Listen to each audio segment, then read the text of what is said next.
Sian Lim nagmistulang mono-blockbuster ang mall show. Usap-usapan muli ang aktor si Sian Lim dahil sa pangangantsaw ng mga netizens sa naging mall show nito kamakailan lamang sa Malabon para sa kanyang pelikulang Playtime na kung saan ay nagmistulang mono-blockbuster daw kasi ang kanyang event dahil mas madami daw ang mono-block chairs na walang nakaupo kasi sa mga tao na naroon.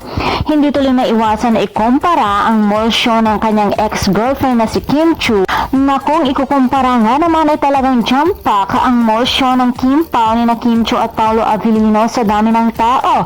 Sa sobrang dami ng supporters ng Kim Pao, dinagsa talaga ang event. May mga ilang netizens naman ang naawa sa aktor dahil wala man lang daw sa 1/4 ang bilang ng mga dumalo sa bilang ng mga taong pumunta sa mall show ni Kim. Talagang malaki ang epekto ng paghihiwalay nila ni Kim sa karir niya. Subalit kahit ganoon pa man ang nangyari, ay pinagpatuloy pa din ni Sian at hindi ito naging hadlang para siya ay makapagpasaya ng tao.